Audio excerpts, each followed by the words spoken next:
Scott Cook from Intuit gave a wonderful talk about how he couldn't get funding for his company, so he had to bootstrap it. And that was my first, what? Bootstrap it? That's weird. And they had to sell the check printing paper to survive. No one was buying the software, so they sold the check printing paper. And that's how they made it through what we now know as the Valley of Death. This time on the Plutopia News Network podcast, 20 minutes into the future, John and Scoop venture out into Austin in search of coffee and bootstrapper Bijoy Goswami. This is John Lebkowski, and I'm here with Scoop Sweeney. And we're about to start another one of our conversations about pluralist utopias. Plutopia. Plutopia is right. Oh, that's right. The origins of the word. Pluralist utopias. Everybody's got for one. A pluralist utopia. We're out in the outside. We're not in the studio for once. We're at Once Over. Coffee. We have a nice soundtrack from the coffee bar. Got the brook below us. This is perfect Austin moment here. Would you consider Austin the pluralist utopia? Or at least the beginnings of one? Or the sort of ideal, ideal fertile ground for growing mini utopias. Oh, I see. So a city is not a pluralist. A city can be a container for multiple plutopias. Yeah. I mean, the idea is that what we first talked about, and we were talking about, there was a thing that Derek Woodgate and I put together for Maker Faire called the DIY Home of the Future. And it leveraged a lot of Derek's research for various futurist projects he'd worked on. But sort of the point of the thing was that everybody is going to be able to sort of configure their environment to be exactly what they want it to be, which is, in some ways, that's always been somewhat possible, at least in some contexts. But it's much more accessible to more people now than it ever was. Yeah, exactly. Our environments are fairly plastic, and we can manipulate them quite a bit. And we have control over the media that surrounds us, unlike we ever had before. And we have so many choices, so we can sort of everybody's got their big box of Lego blocks, that they can build their reality from. So a pluralist, that's a funny tongue twister. A plutopia, I guess. A pluralist is really from the point of view of the individual then? In other words, I'm building my own personal plutopia? I think it could be the individual or group of individuals or none of the above. I mean it's just a very flexible concept. If you don't like your utopia, find another one. We can be highly cooperative and collaborative, and we haven't introduced you, by the way. Right. Gee, are we being rude or what? Does that mean I'm part of the plutopia already? Welcome to our little utopia. Thank you for having me. Yes, this is, it's always been a utopia with us anyway. Our guest today is our friend and fellow traveler Bijoy Goswami, who has been a fixture on the Austin scene and the Austin entrepreneurial scene especially for, I don't know, how many years now? Well, I guess our first meeting was Bastille Day 2003, so at the Gingerman Pub downtown. So Bijoy started a thing called Bootstrap Austin, but it led him on a journey that's taken him many places, and that'll be part of what we talk about today. Sort of the place where Bijoy has landed most recently is labeled Human Fugue.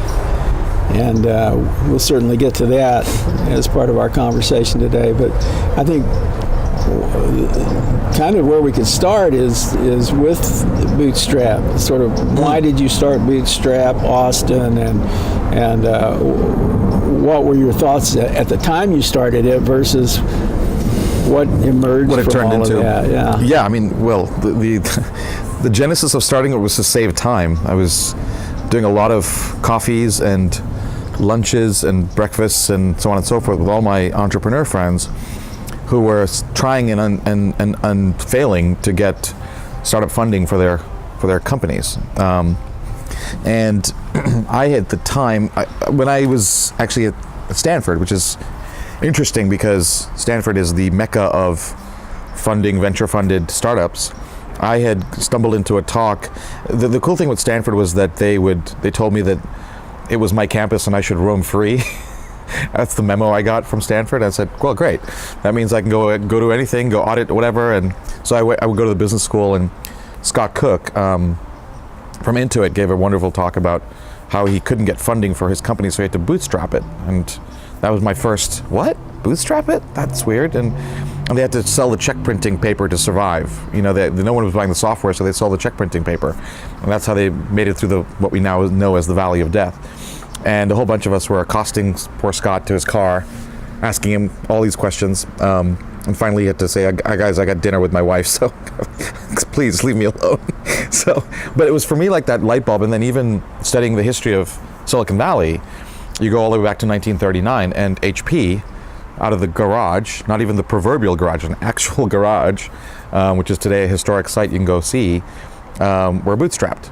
And in fact, the first phase of Silicon Valley was all bootstrapped. So is that before they dropped Lovecraft from their name? Was it Lovecraft? H.P. Lovecraft? I'm sorry, that's a joke. Never mind. That's hip reference number one. What is that, like a psychedelic rock band or something? What is an H.P. Lovecraft? Actually, there was a psychedelic rock band called H.P. Lovecraft, but he was actually a writer of horror fiction.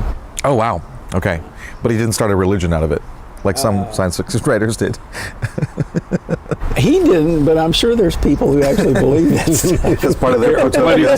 Yeah. There are always people around to believe in almost anything. I mean, there is a cult of Cthulhu, if you've heard of Cthulhu. I haven't heard of that one. Okay. Well, we have a whole other conversation we need to have sometime. but sorry, we're distracted. No, I mean, Bootstrap was a kind of cult of not Cthulhu, but bootstrapping. But it was a very, I'm meandering in that story, but basically, I had always envisioned. I started the meandering. Oh, you started the meandering. Yes, you were talking about HP. HP. So yeah, that's right. You derailed us. So HP. Glad we sorted that out.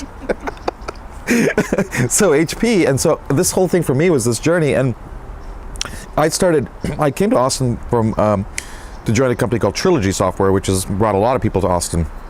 And I did that for 5 years, all in the name of learning. And Joe, the founder of Trilogy, said, hey, come to my company and I'll teach you everything you need to know so you can start your own company. And he was very true to that promise. And 5 years into that, I felt like I had enough knowledge. I knew what I needed to do, and I started my company. And my partner Bruce, who I had also met at Trilogy, had done a previous startup, and then he didn't have any cash on hand. And I always wanted to bootstrap my company. Trilogy itself was a bootstrap company, and Joe had bootstrapped it, and I mean all the stories of eating ramen and credit cards, and trying to get the first deal, and then walking away.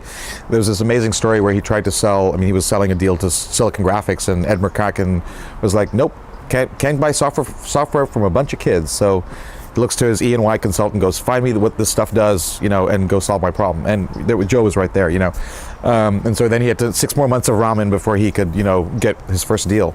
That's funny because now they'd say, "Find me a bunch of kids to write me some software." Yeah, exactly. That seems to be the whole plan these days. If you're an older guy, it's like, no, he's old.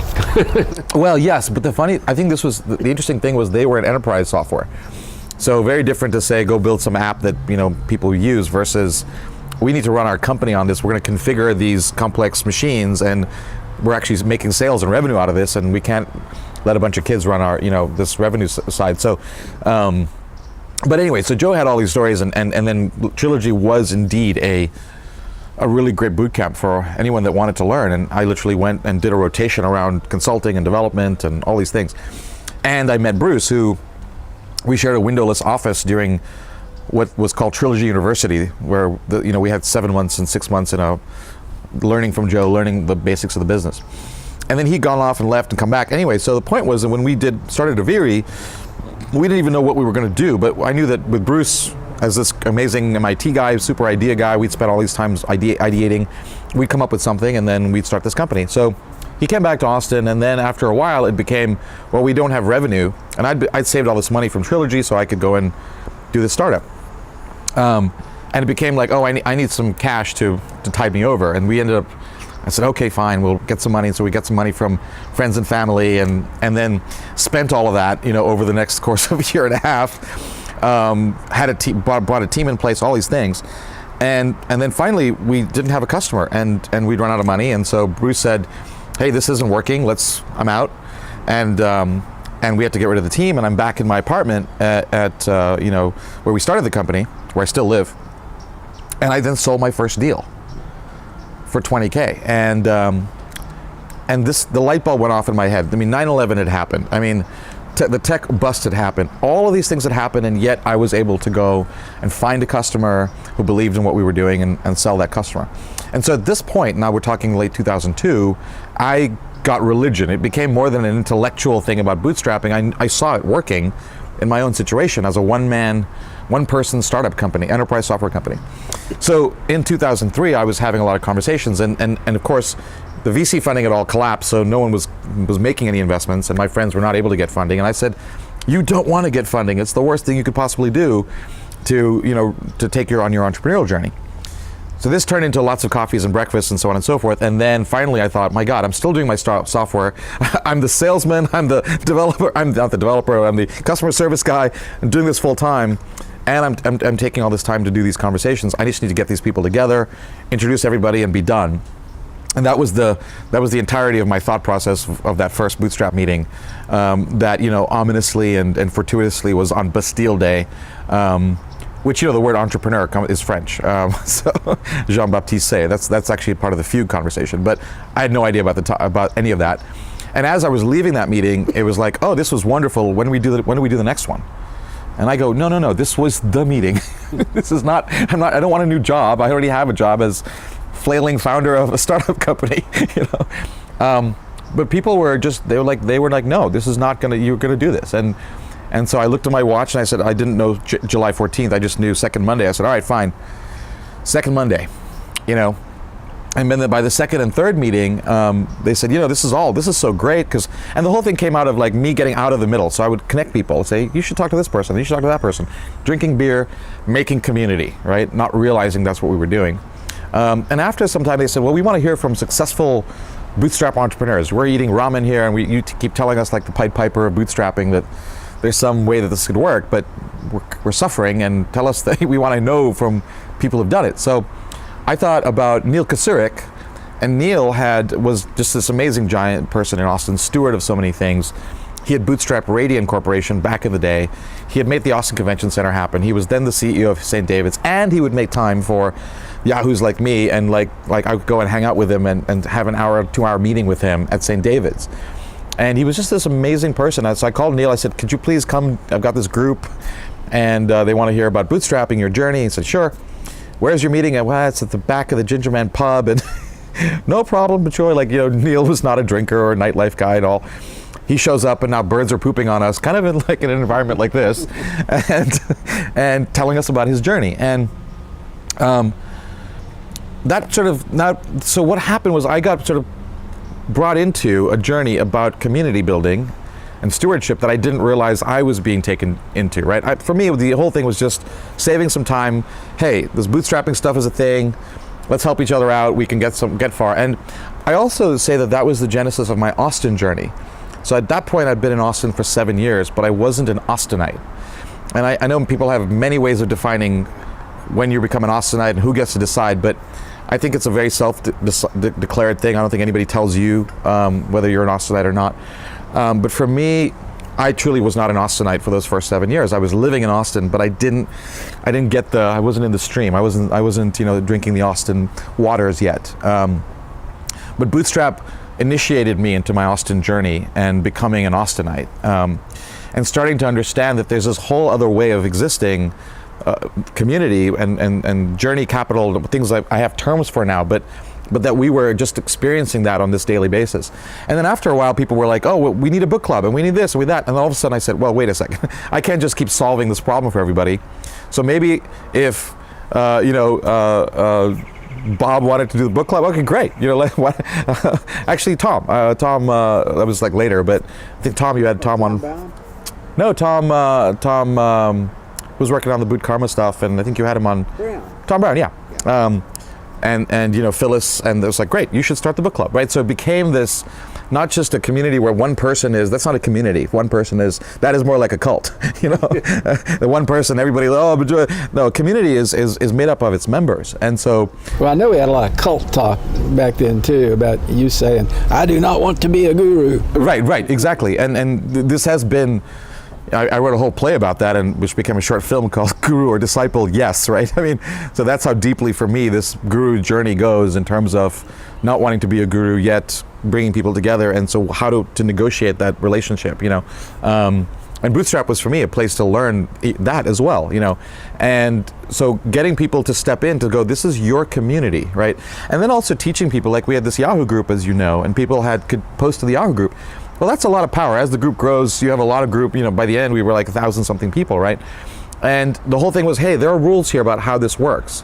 And what we realized was, this is your community. This is not where you sell and conduct business. This is where you give gifts in the style of Burning Man. You help someone, you share your journey capital, right? And so we had to have rules that we'd had to develop over time to say, don't, you know, here's how you participate in this community, right? And we learned those again by realizing that the minute you bring capital into community, there's this toxic relationship between those two things. I just watched a really cool movie called The Young Karl Marx. It just came out. I think it's on Netflix and it's and Canopy. And it's a really wonderful. Everything that Marxism became is a total disaster. But what was interesting about Marx as a human being on the journey of trying to figure out how do we construct society, he was genuinely trying to figure that out, and he saw the corrosive effects of capitalism run amok on human beings, right? And he was really, and Engels too. Engels was a son of a rich factory owner, but he felt the plight of the workers. He did a whole study on lives of workers in these factories up in northern England, and they were trying to figure out, how do we reclaim the humanity of people? What they didn't realize was, you can't do it inside the political sphere, the political house, and it's a different conversation. But the essential question is right, which is, how do we actually do all these things that we need to do? How do we get our rights? How do we get our resources? How do we get our meaning and our humanity? And how do these things work together? You know, so Bootstrap became a really cool. I think you and I met through Steve Golab, right? No, we met through Derek Woodgate, actually. You introduced me to Steve. But several people told me I should meet you, and I mentioned it to Derek one day, and he said that you were coming over for dinner and we should come over too, and we met at a dinner at his house, and that's when I agreed to handle your presidential campaign. We're still waiting. It's a crowded field, this one. Let's take a pass on this one. Right. I mean, we had this kindred. I mean, you and I have always had this kindred connection of just instantaneous sort of love from different journeys, but like it was always like, oh my gosh, like the way you see the world and how you organize your world. And to me, I was learning a lot, and I was also like there was things from my journey of India and Taiwan and Hong Kong and all of those things that really actually weirdly matched, you know. Well, I came to Bootstrap, and I had, so in the context where I grew up, people started their business, and it was their business, and they kept their business, and they may be more or less passionate about it, but it was their thing, you know, and they did it, and it wasn't like, I'm building this so that I can sell it to the next guy, you know? And I had always felt a resistance to the sort of emerging sort of MBA sort of consciousness about the way to make money is that you build a business and then you sell it. You know, you have your exit, and the business is the product. And Bootstrap was a way to have an alternative to that, because if you wanted to work that way, you could work that way. But a lot of people that were in Bootstrap just had something they were passionate about doing, or that they thought was a great idea, and they weren't thinking at all about exit strategy. They were just thinking about, I want to build this thing. That's right. Lou Ellman's a good example. You know, Absolutely. I think he's still doing what he set out to do. That's right. And he's been real successful with it. You know. Well, what you said about the capital being, VC being corrosive, capitalism being corrosive is being played out right now in a dramatic fashion by Proof Sears, who was once the greatest retailer in anybody's history. Right. And they,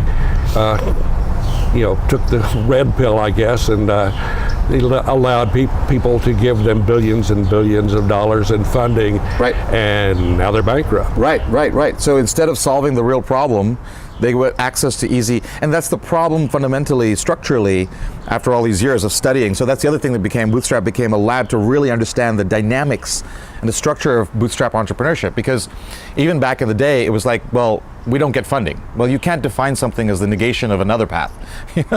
So slowly over time, as we got these speakers and we got these people, we started to really understand what is the dynamic engine of this whole thing. What is the process, and that bootstrap map sort of emerged, right?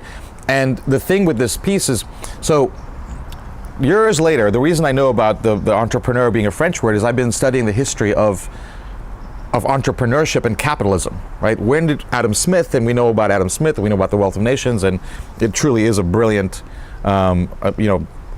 articulation of a new way of organizing resources. But what Adam Smith, his main, he was not an entrepreneur. He was not he was an academic, but he went to a pin factory and he saw the pin factory and he saw how the job of making the pins was specialized. So someone was extruding the wire, someone was then cutting it into small sections, someone was making the bob, someone was attaching the bob to the wires and then putting them into the things and packaging them up, and said, oh my gosh, if you have this distribution of the tasks, then you get output that's greater than the sum of each one of those people doing the entire task. And this means that you can now generate surplus, which means you can trade. So Adam Smith articulates all of this, which is really the underpinning of the resource bloom that we've had in the last 300 years. But Adam Smith didn't ever focus on the person who was organizing that pin factory. So this happens in 1803 with a guy named Jean-Baptiste Say, who's translating Wealth of Nations to a French audience, and he says, Monsieur Smith, you have forgotten to mention the entrepreneur. And in his book, which is an incredible book that you can get online, the word entrepreneur occurs like 400 times or something like that, right? So that's actually where we get the word entrepreneur. So even right there, we get this dualism between capitalism, right, where capital is the starting point, and entrepreneurship, which is the human being, is the starting point. And this is the dichotomy of, inside of entrepreneurship, you get this capital-driven activity, the Sears example you mentioned, and you get this human capital-driven journey, which is the bootstrap thing that we're talking about, that I even now call journey entrepreneurship. And so, because we don't understand, like if you only have a conceptual model which says capital makes capital, then you're going to go after capital, right? You're not going to tend to the other things that are necessary to actually build this thing out, or even ask the question, well, who is Sears on its journey? And if you're just an MBA person who has an entire model of just money and the plumbing of business, then you simply look at it from that one lens. And you don't realize the analogy I've been using is Flatland. The whole Flatland story where you have two-dimensional creatures, that the whole world is on a two-dimensional plane, right? There's only X and Y. So you're a square and he's a circle and I'm a trapezoid or I'm a dot or whatever, and the only way to know what shape you are is to kind of go around you, because I can't see above or, right? You're definitely a trapezoid. I'm definitely. Agreed. And so in this story, what happens is midway through, this three-dimensional object shows up from the Z-plane and comes in and where did you come from? And a lot of this is, I don't realize there was this other thing, right? There's another thing that's impinging my world that exists. So just because I didn't know about it doesn't mean it doesn't exist. And at the heart of bootstrapping is this whole notion of, I'm actually giving birth to a new entity. And it's on a journey that, yes, as the founder, as the parent, or co-parent, a lot of times you have co-founders, we're birthing this being, and we're going to infuse it with our DNA, with our values, with all of our things. But over time, it's going on its own journey. And it's not purely to be perceived as an asset that is bought and sold. It's an entity on a journey, right? So, but if I see it purely as from a monetary point of view, then it's an asset. It's purely perceived and used. And funnily enough, Shell, which had its 100th birthday a number of years ago, did a whole study. They go, lots of companies must get to be 100. What's the deal? Nope. Turns out most companies, the average lifespan is 40 years. And they went and tried to do a study about it, and what they found was the people at the company related to those companies differently. the people in long-lived companies related to the company as a being on a journey who had to make money and survive and provide value. And the people in the short-lived companies saw the company as an asset. It's a product being bought and sold. So the pursuit of capital is actually having a negative effect on the people aspect of what you're doing. And not only that, actually on the actual survivability of the company itself, right? That's the interesting part, is that I am a capitalist. I mean, I believe in, if you look at the world before the invention of capitalism in 1776 and the 1800s, it was a horrible, horrible damn place. And the only way we got rich was we took shit from each other. I would come over and take your lands and like, oh, let's go take over India. You know, that's great, that's awesome. Now I have more stuff, right? Or gold, right? The pursuit of gold in the Americas. So before capitalism, it was a zero-sum game. What capitalism does is it says, no, by trading, by inventing, offering my product to you, you buying it, you creating, we all raise. And we have seen the dramatic effects over the last 300 years of specifically capitalism creating this wealth. So now we have to figure out, there's actually not the end of the story, right? With these failures that we see, both in terms of early stage capitalism and the VC-driven world, and then these late-stage companies which die because they get overly capitalized and they're not. We're now encountering another problem of going, oh, there's something here. There's another dimension that we're not accounting for, that seems to be impacting our system, right? John Mackey and Milton Friedman got into a whole debate. Milton Friedman says, no, the only purpose of a company is to shareholder value, right? And John's like, no, it's not. I mean, yes, that's important, but that's not. And wherever that debate has gone, Milton's since gone, but passed away. But there's absolutely right. There's something there that we don't have a full view of. And I think a big part of the equation that's easy to overlook if you're sort of at the top and looking down is the people. All the people within the company matter. And I think when you were talking about those kinds of companies that seem to succeed and last longer, I think one way to think about them is that they kind of have a sense of community, and that the people are all mutually supportive, you know, right? And that they work together in a really different way. I come from a cooperative. I'm in the cooperative world now.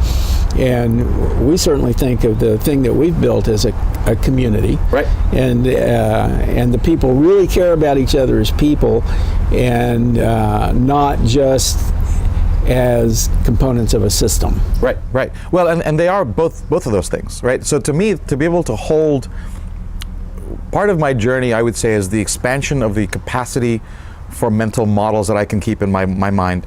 So the analogy I use is the golden hammer. You know, that's a phrase from Abraham Maslow. Actually, it's two Abrahams. It's Abraham, another psychologist, and then Abraham Maslow kind of took the first phrase and made the one that you give a person a hammer, everything looks like a nail, right?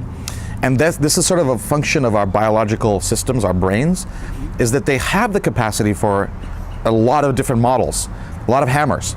But what we want to do is because of laziness, because of a lot of things, it's a complicated world, we want to have a golden hammer that we can use to explain everything. And that is an error, because each conceptualization, each model, each hammer is only going to be good for one particular set of activities, right?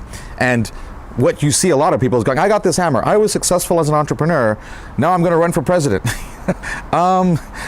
Those are two totally different things, and we're seeing that writ large on multiple ways, and new people that want to do that, right? But for me, it's like, I had to actually expand the set of hammers from which I could see a situation, right? So yes, people are human beings, and that's one very important part. And yes, there are also components of a system that if your business model and people aren't doing the right set of things to make that pin factory work, or in your case, to create that website, and there's a process and a flow and who does what, then you have chaos too. And you'll have failure if you focus on the single thing, right. The single person is human, or the single person is component. That's right. But when you look at it all as a whole. Yes. So you should avoid the quest for a unified theory of something. Correct. No, that's the failure. So intellectually, when I look at the failure of the intellectual history of humans, like whether religions or philosophies or any of the, when you know, I grew up with Catholicism and Hinduism in my house because my dad's Hindu and my mom's Catholic. Dueling one true ways. Well, so fascinatingly enough, Hinduism is the only open source religion in the world. They figured out that basically there is no one way, and therefore everything is God. So if you want to make this, this coffee cup into God, go for it. Make a shrine and worship it and do whatever you need to do. Put a festival, create your thing. They open sourced it, which is a kind of incredible achievement in the history of religion, because every other religion says, no, this is the doctrine, this is the thing, this is the one God. So that's a kind of interesting feature of Hinduism, which I think in part allowed my dad to let my mom raise the kids Catholic. He was like, whatever, yeah, if you want to go with that, like, fine. It's all good. So that itself is interesting. But for me, it was like living within these two religious frameworks. Even in India, when I would go to my relatives in the south, where the Catholic side was, or the relatives in the north, where the Hindu side was, and they both had these, well, this is the right way. I mean, even the Hindus have their own, this is the right way for, what we're doing. Then it was like, whoa, wait, what? No. And then moving to Taiwan, right? Now I'm like truly an outsider in a Chinese society, going to a school run by nuns, and then an American school, and now I'm dealing with sort of all of those kind of conflicts and what I didn't realize was when I got to Stanford, I did 3 different majors. I did computer science, economics, and history, and then I did like this thing called Science, Technology, and Society, where I did an honors program in that. And what I didn't realize I was personally doing was I was expanding my capacity to hold different models and methods, right? But it was unconscious. I was just sort of thrust into it as a kid.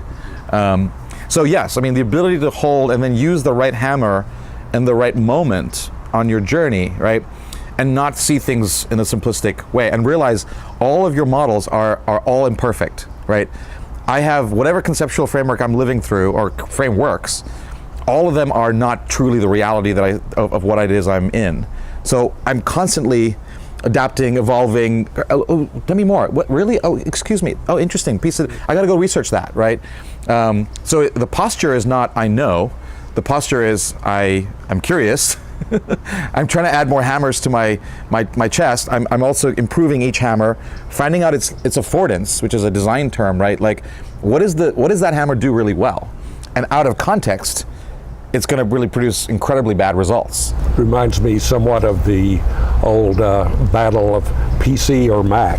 Right. And if you get involved with a fanatic on either flavor, you're dead once again, it's the one true way. Yes. It's the tribal problem, right? People form tribes, and they create these sort of unnecessary divisions. I used to end those arguments by asking them, if you were a carpenter, would you only show up with one screwdriver? Perfect. Yeah. It's like, no, you have a whole box of tools. A whole complement of tools. Well, and it's amazing because, Satya Nadella, who's been the recent new CEO at Microsoft, he went back to their journey and he said, hey guys, we were always a tools company. We built the first basic interpreter for the Altair. That's the genesis of who we are. Apple is a whole different story. Their journey is about aesthetics and design and beauty, and so Microsoft is they're a tools company, and that's okay. So people who want to have, in fact, direct access to their tools, they want to be able to configure, customize, go that way, right? Versus like, I just want this thing to work, it needs to be beautiful, it's a fashion statement, go this way. Like, they both have, to your point, roles to play in the world. And then Linux comes in and starts another one. A whole other conversation. And and each of these things has eventually found its correct place, right? Linux is really a back-end type of thing. There's some hardcore people that use Linux in their tools, but really it's an amazing, robust back-end, highly scalable, blah, blah, blah, versus, PCs and Macs and then all the other things, right? I was talking to Danny just as we were walking in, and for me, the whole thing is like about containers, like both conceptual containers and then like physical containers that if you have the right container for something, it's beautiful. Like your experience is like, oh, I'm sipping on this coffee and it's wonderful, you know. But if I'm using my spoon to have to get my coffee, then it's too many, you know, runs back and forth and all of that. So I think that's the piece of it for me is, initially, even with Bootstrap, I would say Bootstrap is the best and VC is evil. You know, that was sort of we were building our cult, so we had to kind of, you know, dismiss the other. And over time, I realized, well, no, it's not that VC is evil and Bootstrap is good. It's that they are two different methods of entrepreneurial activity. I remember when that shifted too. Yeah. When was that? I mean, do you remember the? Well, I just remember, I recall being in a meeting where, for the first time, I heard you say, "This is not necessarily the only way." Yeah. And it's not necessarily the right way for everybody. Yeah. And I think the real point of it was, and you started talking about, I'm not really saying don't take any investment, but I do think that you ought to have your product before you take the investment. Right.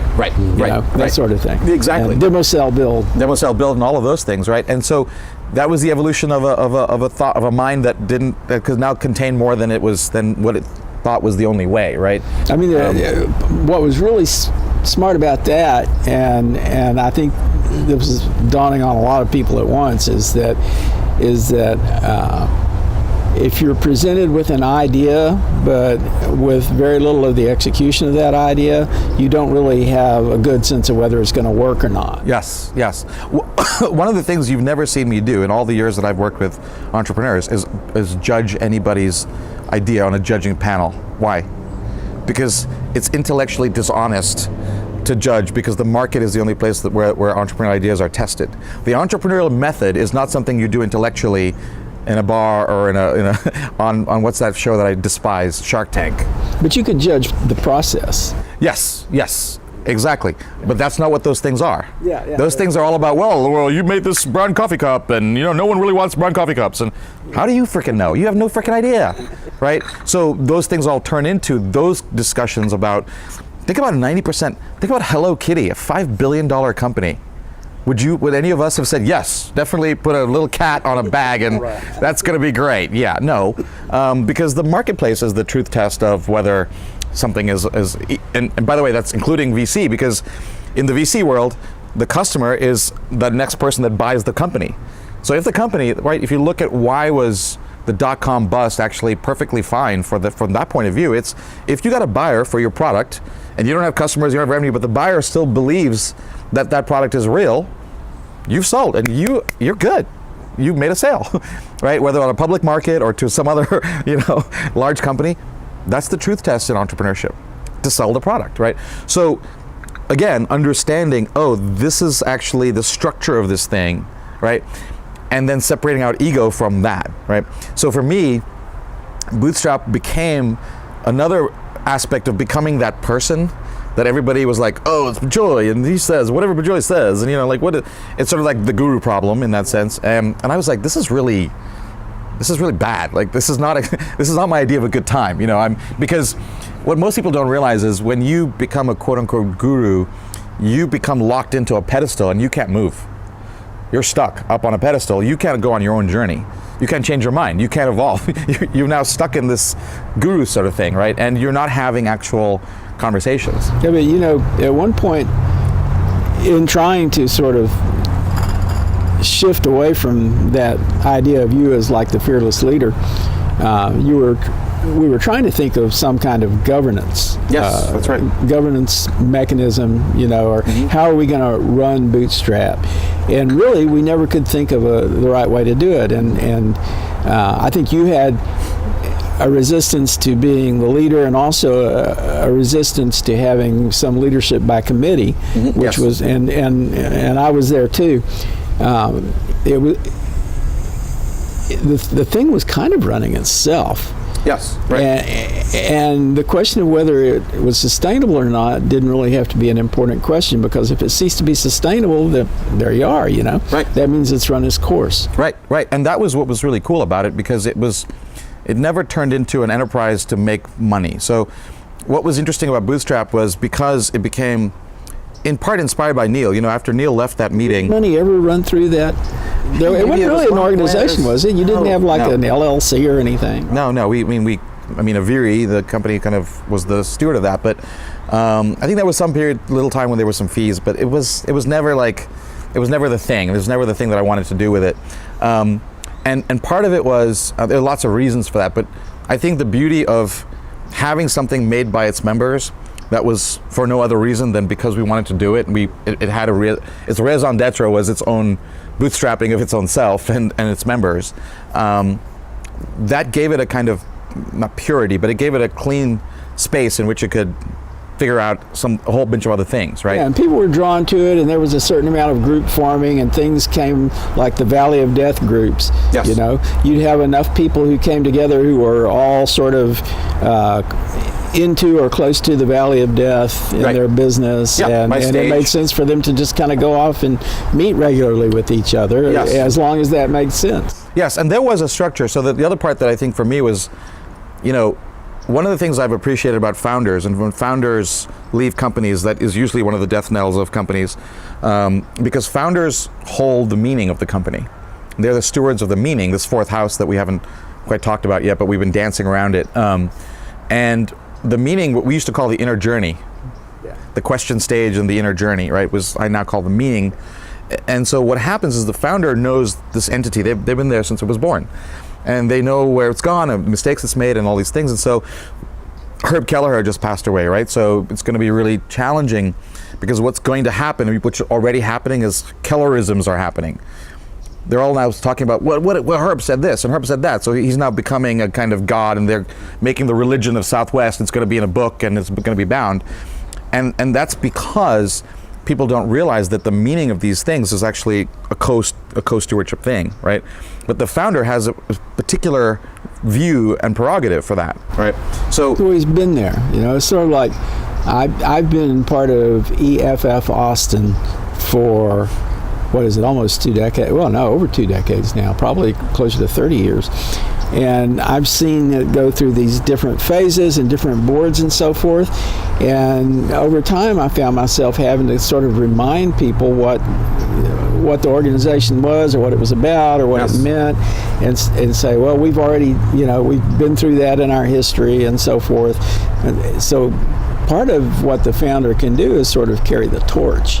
Yes, and then the challenge is to, and we came to an interesting point, right? The challenge is to hand that around, but we didn't know how you do that. And I also wasn't interested in doing that. So as Kevin was spinning out Tech Ranch and Josh was doing Capital Factory, right? This became, around that time, I did this project called Austin Equation. We did that together too. Yeah. And we started to uncover the mechanics of how Austin does what it does, right? And the equation that we came up with was experience plus community equals scene. And we were mapping the scenes. And we were mapping all the different scenes. And it was like, oh my gosh, we got this concept of a scene from Bruce Walensik, who was involved in the Armadillo back in the day. Yeah. And he's like, we just made a scene. Well, and he still does Armadillo Bazaar. Yes, the Christmas Bazaar at the holidays. But the Armadillo, the physical space where all these folks got together, and this is this whole idea again of sharing and helping and collaboration, but we meant it in a structural way. Like, so experiences are what happened in Austin as a starting point, where you go, oh, there's this thing. I go to South by, I go to this, I go to Barton Springs. These are all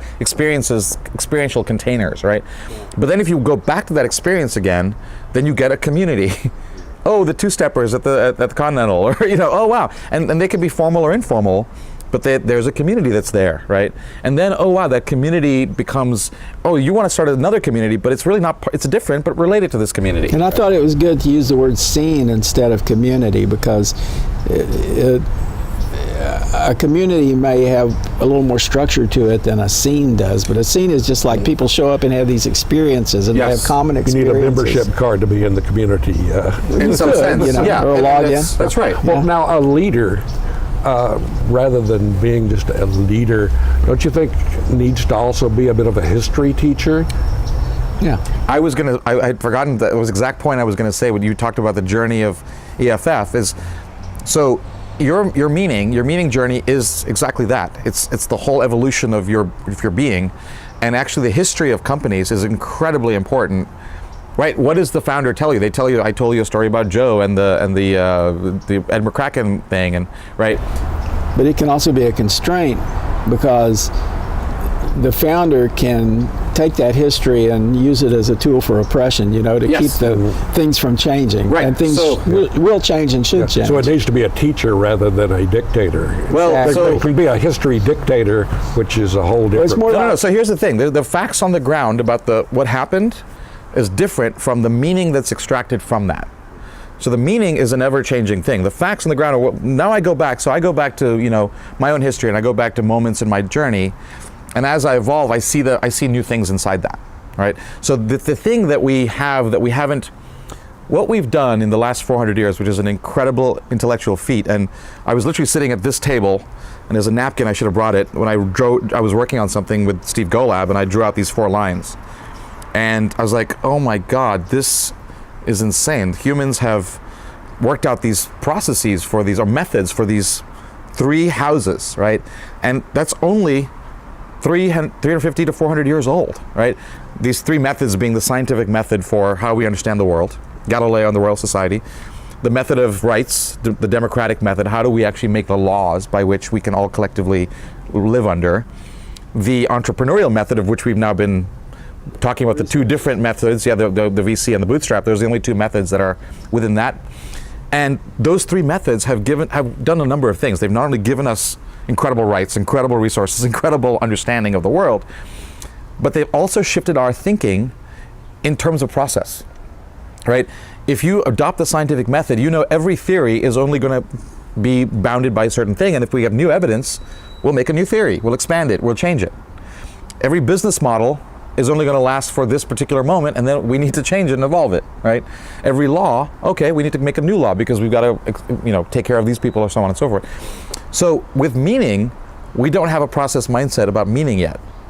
We think meaning is some fixed thing. Oh, if I find my purpose and then I'm done, go find your purpose.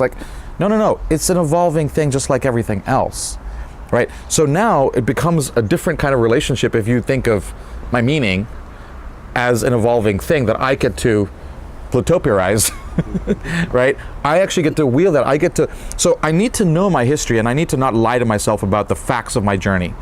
But on top of that, I have to go back and look at what was the other part of that journey that I didn't see, that I was, like I would always say, my first true journey when I sort of insourced my own meaning was in my spiritual journey. It was like at 20, I gave up Catholicism, and then I sort of went down this path and started to investigate the Hinduism and the Taoism and truly investigate. But then I went back to my past, and I said, actually, that wasn't the first, because Hong Kong was the place that I was able to start to integrate my cultural identity. 1, 2, and 3. So India, then Taiwan, a duality arose. And from that duality, Hong Kong, I started to realize I don't have to be Indian. I don't have to be Chinese. I don't have to be American. I can just be Bijoy. And I can decide which of these. I had to pick my accent. In high school, I was like, what is my accent? Because I can do all the accents. I'm very naturally have an Indian accent or Chinese, or So it's like, okay, so now I had new insight into my own journey from going back and looking at it and finding new things within it. So that's where I think the conflation, because the founder is the god of meaning at a company, we just sort of, they become an oppressive dictator, just like we had oppressive dictators in the other houses, right? You had the church telling Galileo, no, you're going to be under house arrest because we say that the earth is the center of the universe, and who are you to tell us that it is? Well, it's not out of scope, dude. You're not the dictator of phenomena. I mean, most of us today, and all of us, are beneficiaries of the scientific method, whether we believe in it or not, right? If you're a creationist today, which, okay, but you're still happily using your cell phone, which has nothing to do with that 5,000-year-old text, right? So in that sense, you can actually, you can be a beneficiary of all of this stuff without having to realize that we had to wrest control from authority figures, right? We had to wrest control from philosophers. That's why when the Royal Society started in London, they said, oh, experimental philosophy, right? They had to say, well, yes, we're still philosophers, but we use the experiment as the test, not because Aristotle said so, right?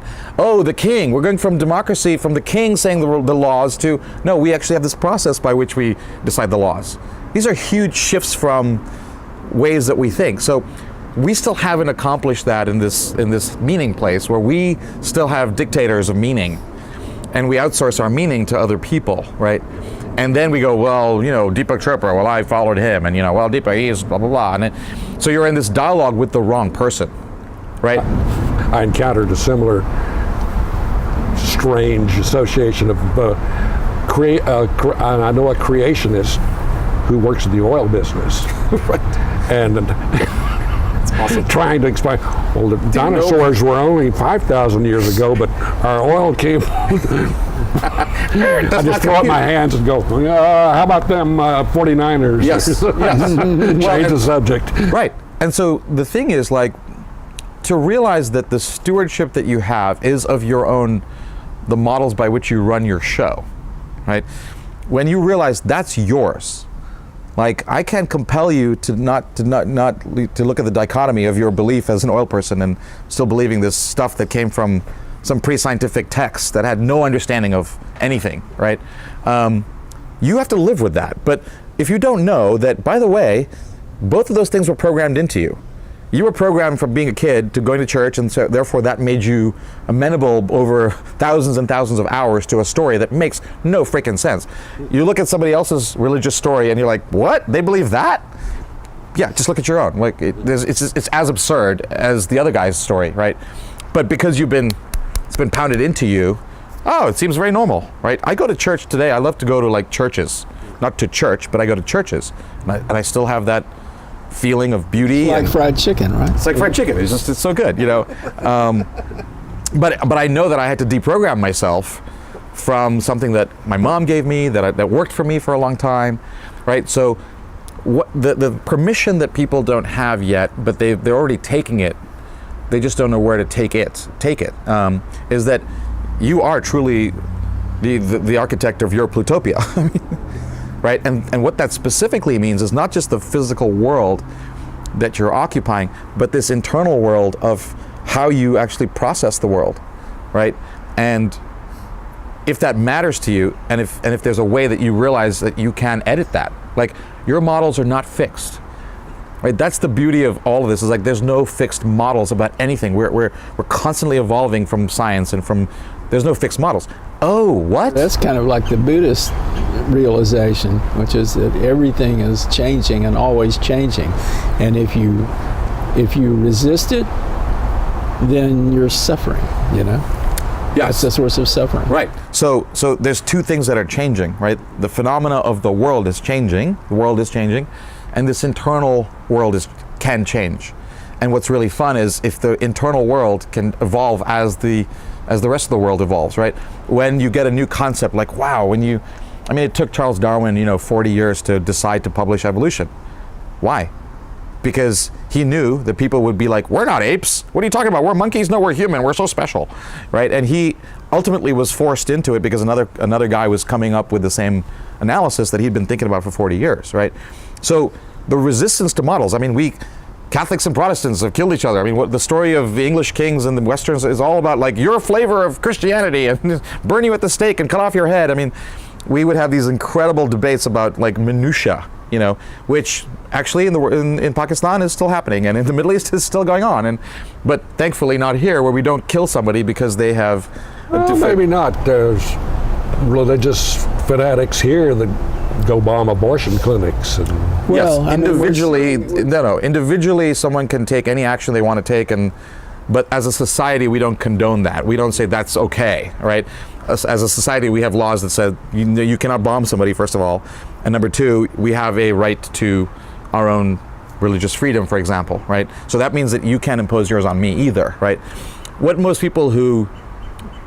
So one of the things that happened for me, right? I became a citizen in 2005. And there's a citizenship test that you have to take, and so you study all these questions, and this took me down a path of going, okay, what is America?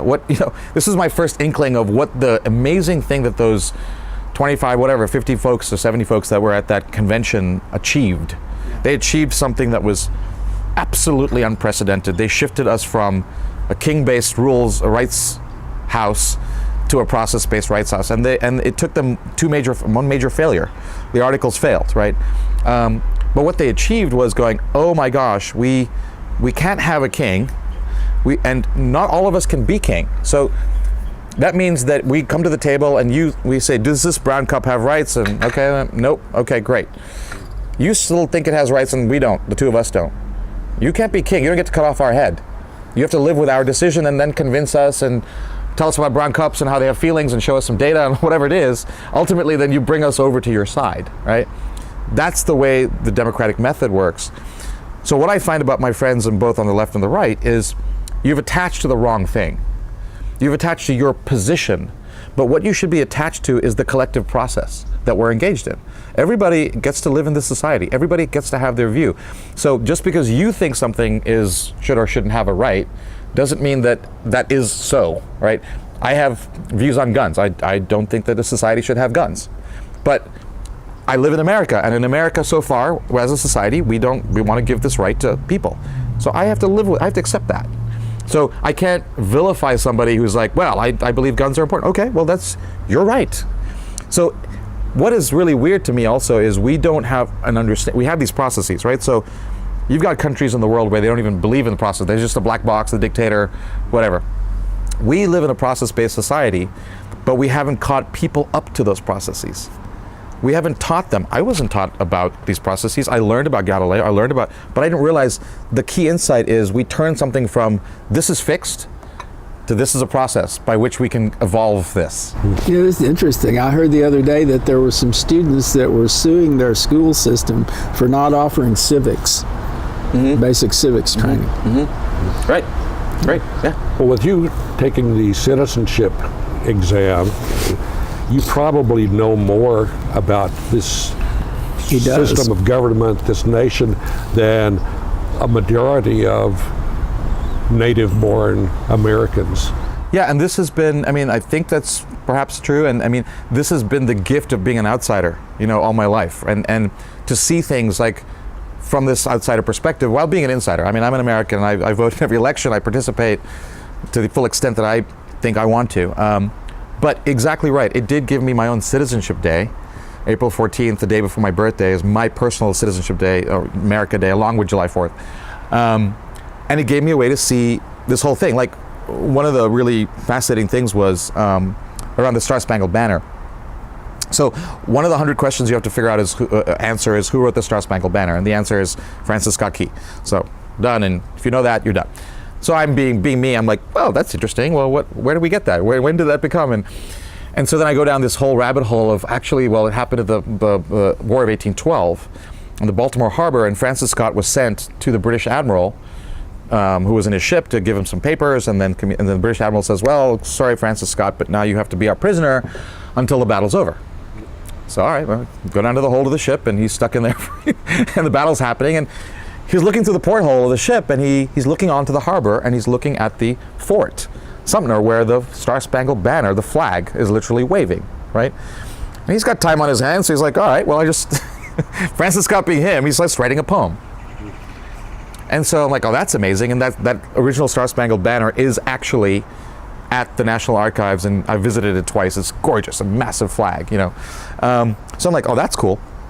You were like a history professor after. I remember after you got your citizenship, and we sat down and had a conversation, and man, you knew far more than I had ever learned.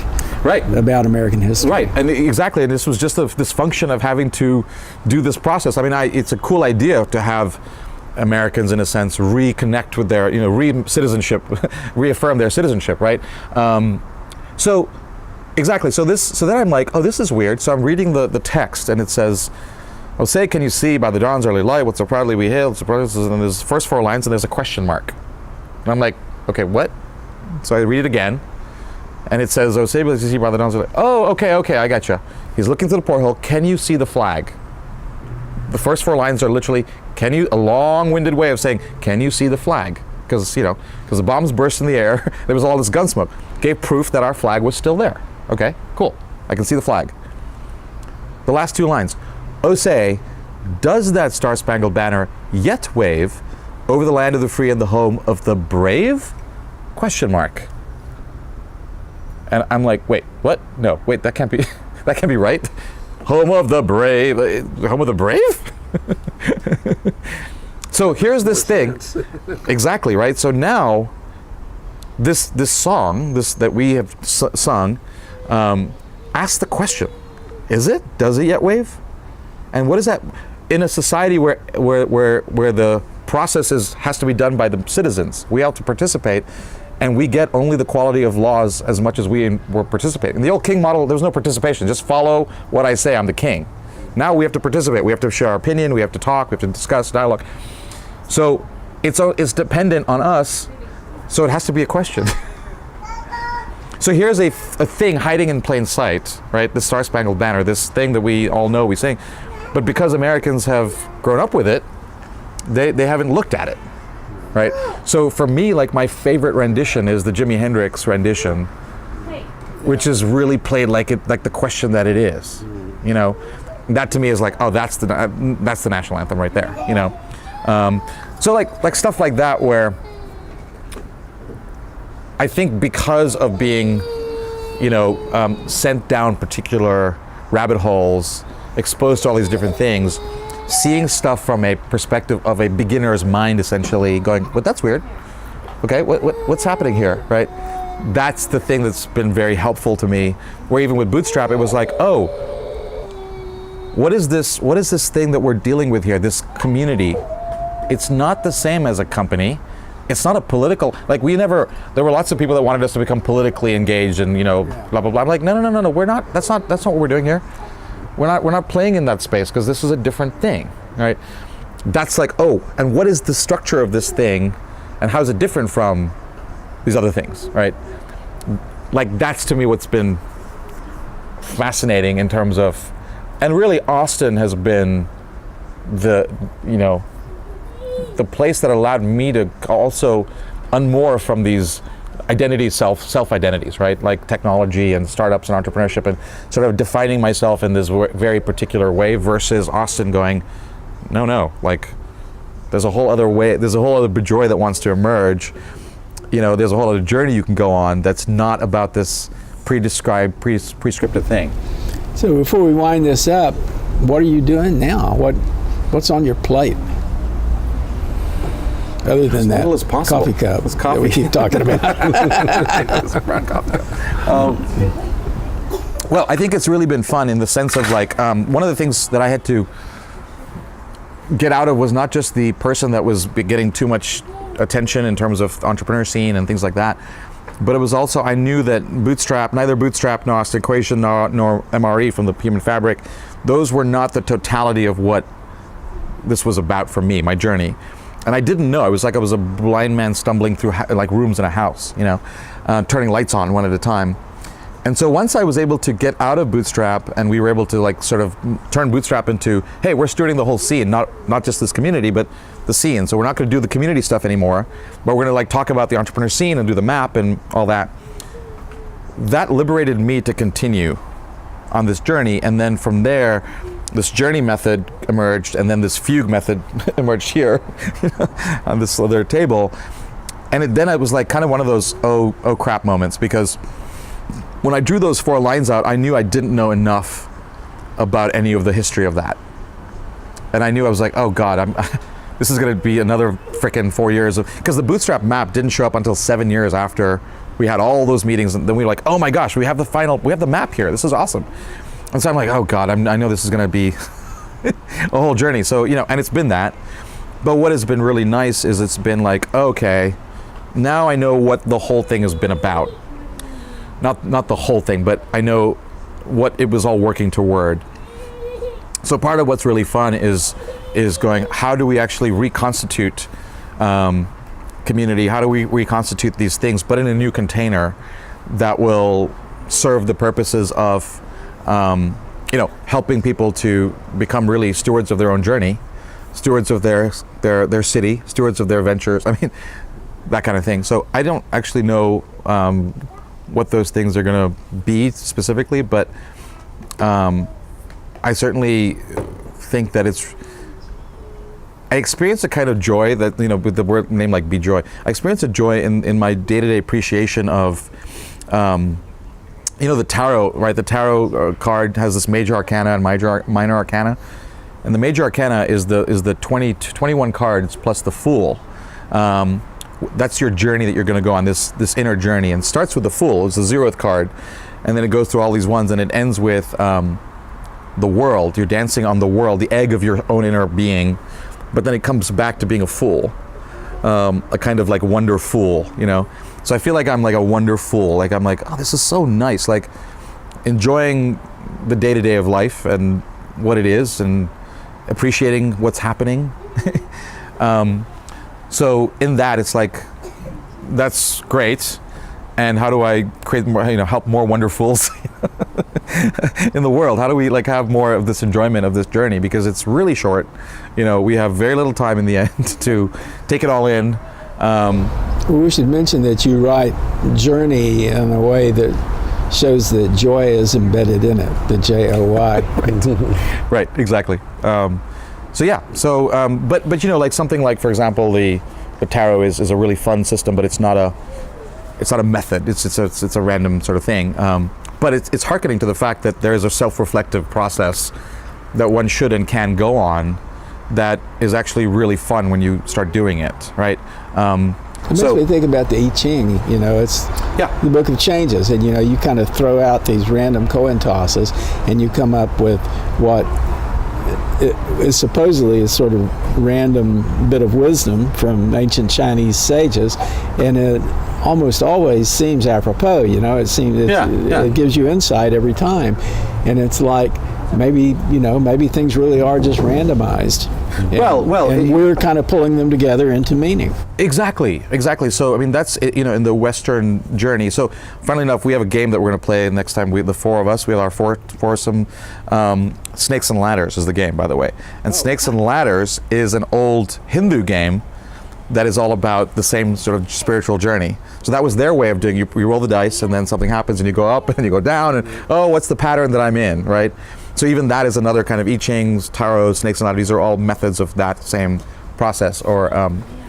So the thing is that when you're reflecting, like so in the history of the 20th century, art is our tarot. Art is our I Ching. When you go to an art show, you encounter an object that has been transformed from a functional object into a meaning object. And now I have to appraise that in this other, and I'm going to reflect. And it makes me think about, so that's what that is, right? In the same way, these are actual mechanisms of self-reflection. And you're going to draw what you're going to draw out of it. So, but the thing to me is that you're actually constructing something. You're constructing your model verse. That's when you understand that bit, then it's really cool, because you realize, these models, I have full command of these models, and I get to edit them and change them, and right. That's the joy, I think, that happens when it becomes a living process, where you're like experiencing life as this interaction between yourself and others, to steward them on their journey, to be like, hey, what's your journey like? What have you learned along your path? I can share. The other thing that happens, right, is I'm not in competition with you in this journey. Your journey is your work of art that you're making, and my journey is my work of art that I'm making. And as long as I'm not harming you, I get to use all the tools available to me to make my work of art. And so that's where community is so cool, because even Bootstrap is like, you're making this venture, that's your venture. And how you want to do with it, where do you want to take it, that's up to you. That's your thing to go make. We practiced a lot of these things, and I think that's what's been really cool too. Like, Bootstrap was a really good playground and a 1.0 to do now some new stuff. Thank you. This has been a great conversation. Thank you guys. Great, you inspired me to go get a new tarot card. My deck is all Fool cards, so. Is all what cards? Fool cards. Fool cards. Oh. so I need to go get a real one. Oh my gosh! And by the way, there's a really cool artist named Nikki de Saint-Fond who has a tarot garden an hour outside of Rome. With the major arcana, she turned into this amazing thing. So that's another thing we can go hunt down. Thank you very much. Thank you, Scoop. Thank you, John. Learn more about Bijoy at bijoygoswami.com. With John Lebkowski, I'm Scoop Sweeney. This is the Plutopia News Network, 20 minutes into the future.